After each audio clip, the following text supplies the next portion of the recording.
Good morning students. Business study ਦੇ ਅੱਜ ਦੇ ਇਸ ਲੈਕਚਰ ਦੇ ਵਿੱਚ ਅਸੀਂ ਸਿੱਖਾਂਗੇ ਕਿ ਫਿਕਸਡ ਕੈਪੀਟਲ ਕਿਸ ਨੂੰ ਕਹਿੰਦੇ ਆ ਤੇ ਕਿਹੜੇ ਫੈਕਟਰਸ ਨੇ ਜਿਹੜੇ ਕਿ ਫਿਕਸਡ ਕੈਪੀਟਲ ਨੂੰ ਇਫੈਕਟ ਕਰਦੇ ਆ। ਸਭ ਤੋਂ ਪਹਿਲਾਂ ਇਹ ਸਮਝਣਾ ਜ਼ਰੂਰੀ ਆ ਕਿ ਫਿਕਸਡ ਕੈਪੀਟਲ ਕਹਿੰਦੇ ਕਿਸ ਨੂੰ ਆ। ਫਿਕਸਡ ਕੈਪੀਟਲ ਜਿਹੜੀ ਟਰਮ ਆ ਉਹਦਾ ਮਤਲਬ ਕੈਪੀਟਲ ਦਾ ਉਹ ਅਮਾਉਂਟ ਆ ਜਿਹਨੂੰ ਕਿ ਇਨਵੈਸਟ ਕੀਤਾ ਗਿਆ ਹੈਗਾ ਆ ਕਿਸੇ ਵੀ ਪ੍ਰੋਡਕਸ਼ਨ ਫੈਸਿਲਿਟੀ ਨੂੰ ਕ੍ਰੀਏਟ ਕਰਨ ਦੇ ਲਈ। ਮਤਲਬ ਜਿਹਦੇ ਨਾਲ ਕੁਝ ਫਿਕਸ ਐਸੈਟਸ ਪਰਚੇਸ ਕੀਤੇ ਗਏ ਨੇ, ਜਿਸ ਤਰ੍ਹਾਂ ਪਲਾਂਟ ਹੋ ਗਿਆ, ਮਸ਼ੀਨਰੀ ਹੋ ਗਈ, ਲੈਂਡ, ਬਿਲਡਿੰਗ, ਫਰਨੀਚਰ ਵਗੈਰਾ।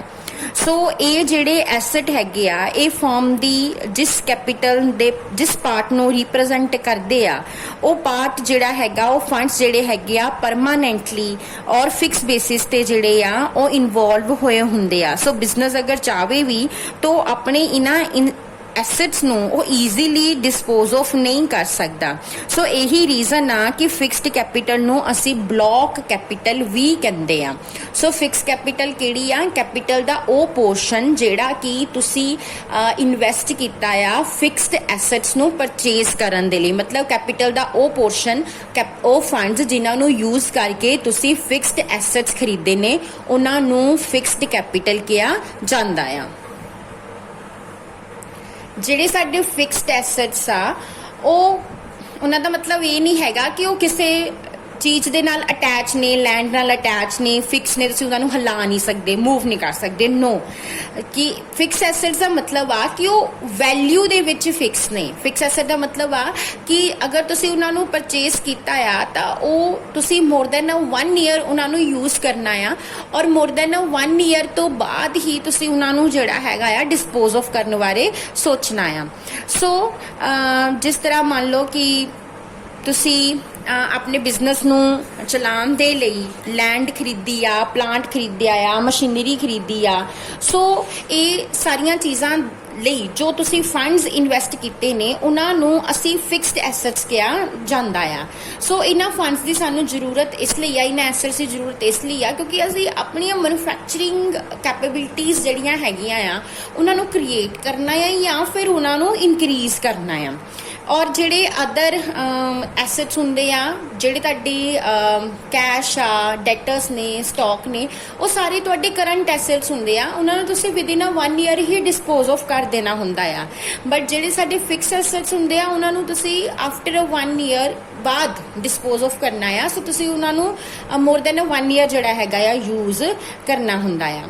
ਸੋ ਫਿਕਸ ਕੈਪੀਟਲ ਦੀ ਜਿਹੜੀ ਰਿਕੁਆਇਰਮੈਂਟ ਹੁੰਦੀ ਆ ਉਹ ਸਿਰਫ ਤੇ ਸਿਰਫ ਫਿਕਸਡ ਐਸੈਟਸ ਨੂੰ ਪਰਚੇਸ ਕਰਨ ਲਈ ਨਹੀਂ ਹੁੰਦੀ, ਬਲਕਿ ਬਿਜ਼ਨਸ ਨੂੰ ਸ਼ੁਰੂ ਕਰਨ ਦੇ ਲਈ ਜਿਹੜੇ ਸਾਨੂੰ ਨੌਨ ਕਰੰਟ ਐਸੈਟਸ ਚਾਹੀਦੇ ਆ ਉਹਨਾਂ ਦੇ ਲਈ ਵੀ ਹੁੰਦੀ ਆ। ਇਹ ਸਾਨੂੰ ਡਿਵੈਲਪਮੈਂਟ ਕਰਨ ਦੇ ਲਈ, ਐਕਸਪੈਂਡ ਕਰਨ ਦੇ ਲਈ ਜਾਂ ਪਰਮਾਨੈਂਟ ਜਿਹੜੀ ਸਾਡੀ ਵਰਕਿੰਗ ਕੈਪੀਟਲ ਹੁੰਦੀ ਆ ਉਹ ਵੀ ਫਿਕਸ ਐਸੈਟ ਦਾ ਹੀ ਇੱਕ ਪਾਰਟ ਬਣ ਜਾਂਦੀ ਆ। ਹੁਣ ਫਿਕਸ ਕੈਪੀਟਲ ਦੇ ਕੀ ਫੀਚਰਸ ਨੇ? ਸਭ ਤੋਂ ਪਹਿਲਾਂ ਇਹ ਕੈਪੀਟਲ ਦਾ ਪਰਮਾਨੈਂਟ ਪਾਰਟ ਆ। ਸੈਕਿੰਡ, ਇਹ ਜਿਹੜੀ ਕੈਪੀਟਲ ਹੈਗੀ ਆ ਫਿਕਸ ਐਸੈਟਸ ਦੇ ਵਿੱਚ ਇਨਵੈਸਟ ਕੀਤੀ ਗਈ ਆ, ਜਿਸ ਤਰ੍ਹਾਂ plant, machinery, land and building ਹੋ ਗਿਆ। ਐਂਡ ਫਿਕਸਡ ਕੈਪੀਟਲ ਜਿਹੜੀ ਹੈਗੀ ਆ ਉਹ ਅਸੀਂ ਰੇਜ਼ ਕਰਦੇ ਆ ਲੌਂਗ ਟਰਮ ਫਾਈਨੈਂਸ਼ੀਅਲ ਰਿਸੋਰਸਿਸ ਦੇ ਥਰੂ, ਲਾਈਕ ਸ਼ੇਅਰਸ ਇਸ਼ੂ ਕਰਕੇ ਜਾਂ ਡਿਵੈਂਚਰਸ ਇਸ਼ੂ ਕਰਕੇ। ਜਿਹੜੀ ਫਿਕਸ ਐਸੈਟਸ ਆ ਉਹ ਜ਼ਿਆਦਾਤਰ ਜਿਹੜੀ ਸਾਡੀ ਫਿਕਸ ਕੈਪੀਟਲ ਆ ਉਹ ਜ਼ਿਆਦਾਤਰ ਫਿਕਸਡ ਐਸੈਟਸ ਦੇ ਵਿੱਚ ਇਨਵੈਸਟ ਕੀਤੀ ਜਾਂਦੀ ਆ। ਇਸ ਲਈ ਉਹਨੂੰ ਵਿਡਰਾਅ ਕਰਨਾ ਈਜ਼ੀ ਨਹੀਂ ਹੁੰਦਾ। ਤੁਸੀਂ ਈਜ਼ੀਲੀ ਉਹਨੂੰ ਰਿਡੀਮ ਨਹੀਂ ਕਰ ਸਕਦੇ, ਕੱਢ ਨਹੀਂ ਸਕਦੇ ਉਹਨਾਂ ਫੰਡਸ ਨੂੰ। ਸੋ ਜਿਹੜੇ ਫਿਕਸ ਕੈਪੀਟਲ ਆ ਉਹ ਫਿਕਸ ਐਸੈਟਸ ਇਨਵੈਸਟ ਹੋਈ ਆ ਉਹ ਸਾਡੀ ਅਰਨਿੰਗ ਦਾ ਇੱਕ ਸੋਰਸ ਬਣਦੀ ਆ। ਐਂਡ ਇਨਵੈਸਟਮੈਂਟ ਦੇ ਵਿੱਚ ਤੇ ਉਸ ਇਨਵੈਸਟਮੈਂਟ ਤੋਂ ਰਿਟਰਨ ਆਉਣ ਦੇ ਵਿੱਚ ਇੱਕ ਟਾਈਮ ਗੈਪ ਜਿਹੜਾ ਆ ਹੁੰਦਾ ਆ। ਔਰ ਸਾਡੀ ਫਿਕਸਡ ਕੈਪੀਟਲ ਹੀ ਸਾਡੇ ਬਿਜ਼ਨਸ ਦਾ ਫਿਊਚਰ ਕੋਰਸ ਆਫ ਐਕਸ਼ਨ ਵੀ ਡਿਸਾਈਡ ਕਰਦੀ ਆ। ਫਿਕਸਡ ਕੈਪੀਟਲ ਸਾਡੀ ਕੋਸਟ ਸਟਰਕਚਰ ਤੇ ਸਾਡੇ ਰਿਸਕ ਨੂੰ ਵੀ ਇਫੈਕਟ ਕਰਦੀ ਆ। ਹੁਣ ਕਿਹੜੇ ਸੋਰਸਿਸ ਨੇ ਫਿਕਸ ਕੈਪੀਟਲ ਦੇ? ਫਿਕਸ ਕੈਪੀਟਲ ਲਈ ਅਸੀਂ ਸਭ ਤੋਂ ਪਹਿਲਾਂ ਇਕੁਇਟੀ ਸ਼ੇਅਰਸ ਜਾਂ ਪ੍ਰੈਫਰੈਂਸ ਸ਼ੇਅਰਸ ਇਸ਼ੂ ਕਰ ਸਕਦੇ ਆ।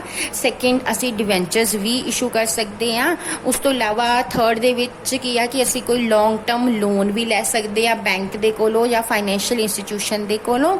ਫੋਰਥ ਕੀ ਆ ਕਿ ਜਿਹੜੇ ਸਾਡੇ ਕੋਲ ਆਪਣੇ ਹੀ ਪ੍ਰੋਫਿਟਸ ਨੇ ਅਸੀਂ ਉਹਨਾਂ ਨੂੰ ਵੀ ਪਲੱਗ ਬੈਕ ਕਰ ਸਕਦੇ ਆ, ਮਤਲਬ ਕਿ ਰੀ ਇਨਵੈਸਟ ਕਰ ਸਕਦੇ ਆ। ਤੇ ਲਾਸਟ ਕੀ ਆ ਕਿ ਪਬਲਿਕ ਡਿਪੋਜ਼ਿਟਸ ਵੀ ਰੇਜ਼ ਕੀਤੇ ਜਾ ਸਕਦੇ ਆ। ਹੁਣ ਨੈਕਸਟ ਆ ਫੈਕਟਰਸ।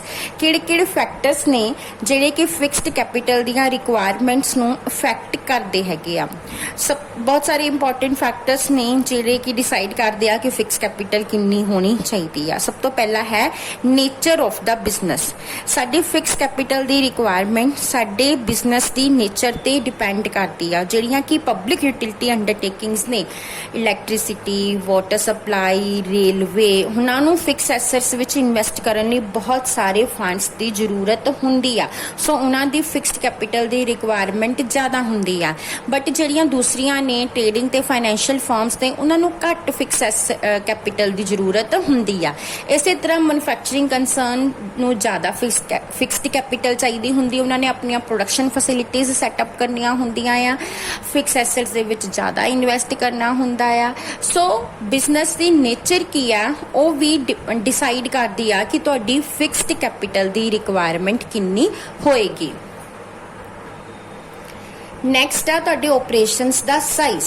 ਤੁਸੀਂ ਕਿਸ ਲੈਵਲ ਤੱਕ ਆਪਣਾ ਬਿਜ਼ਨਸ ਜਿਹੜਾ ਆ ਚਲਾ ਰਹੇ ਹੋ, ਤੁਹਾਡੇ ਬਿਜ਼ਨਸ ਦਾ ਸਾਈਜ਼ ਕੀ ਆ।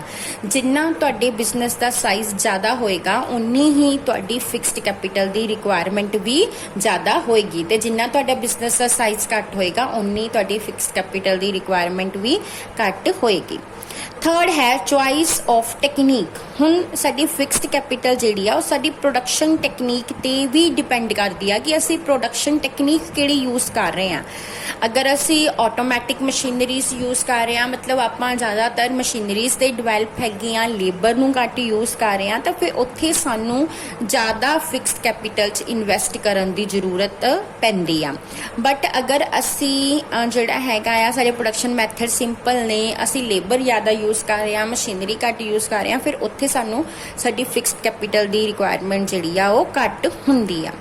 ਉਸ ਤੋਂ ਬਾਅਦ ਨੈਕਸਟ ਆ ਟੈਕਨੋਲੋਜੀ ਅਪਗ੍ਰੇਡੇਸ਼ਨ। ਜਿਹੜੀ ਇੰਡਸਟਰੀ 'ਚ ਤੁਸੀਂ ਡੀਲ ਕਰ ਰਹੇ ਹੋ ਉੱਥੇ ਟੈਕਨੋਲੋਜੀ ਕਿੰਨੀ ਕੁ ਅਪਗ੍ਰੇਡ ਹੋਈ ਆ। ਅਗਰ ਕੁਝ ਇੰਡਸਟਰੀਜ਼ ਵਿੱਚ ਟੈਕਨੋਲੋਜੀ ਜ਼ਿਆਦਾ ਅਪਗ੍ਰੇਡ ਹੁੰਦੀ ਹੈ, ਕੁਝ 'ਚ ਘੱਟ ਹੁੰਦੀ ਆ। ਸੋ ਟੈਕਨੋਲੋਜੀ ਅਪਗ੍ਰੇਡੇਸ਼ਨ ਵੀ ਤੁਹਾਡੀ ਫਿਕਸਡ ਕੈਪੀਟਲ ਰਿਕੁਆਇਰਮੈਂਟ ਨੂੰ ਡਿਸਾਈਡ ਕਰਦੀ ਆ, ਕਿਉਂਕਿ ਜਦੋਂ ਵੀ ਟੈਕਨੋਲੋਜੀ ਅਪਗ੍ਰੇਡੇਸ਼ਨ ਹੋਣੀ ਆ, ਕੋਈ ਨਵੀਂ ਟੈਕਨੋਲੋਜੀ ਆਣੀ ਆ, ਤਾਂ ਉਹਦੇ ਨਾਲ ਜਿਹੜੀਆਂ ਤੁਹਾਡੀਆਂ ਪੁਰਾਣੀਆਂ ਮਸ਼ੀਨਰੀਆਂ ਹੈਗੀਆਂ ਆ ਆਬਸਲੀਟ ਹੋ ਜਾਣਗੀਆਂ। ਤੁਸੀਂ ਹੁਣ ਉਹਨਾਂ ਨੂੰ ਯੂਜ਼ ਨਹੀਂ ਕਰੋਗੇ ਕਿਉਂਕਿ ਜਿਹੜੀ ਨਵੀਂ ਟੈਕਨੋਲੋਜੀ ਆ ਉਹਦੇ ਨਾਲ ਤੁਹਾਨੂੰ ਕਾਸਟ ਜਿਹੜੀ ਆ ਪ੍ਰੋਡਕਸ਼ਨ ਕਾਸਟ ਘੱਟ ਪਏਗੀ, ਤੇ ਪੁਰਾਣੀ ਮਸ਼ੀਨਰੀ ਨੂੰ ਯੂਜ਼ ਕਰਕੇ ਪ੍ਰੋਡਕਸ਼ਨ ਕਾਸਟ ਜ਼ਿਆਦਾ ਪਏਗੀ। ਸੋ ਤੁਸੀਂ ਪ੍ਰੈਫਰ ਕਰੋਗੇ ਕਿ ਤੁਸੀਂ ਨਵੀਂ ਮਸ਼ੀਨਰੀ ਖਰੀਦੋ ਆਪਣੀ ਪ੍ਰੋਡਕਸ਼ਨ ਕਾਸਟ ਨੂੰ ਰਿਡਿਊਸ ਕਰਨ ਦੇ ਲਈ।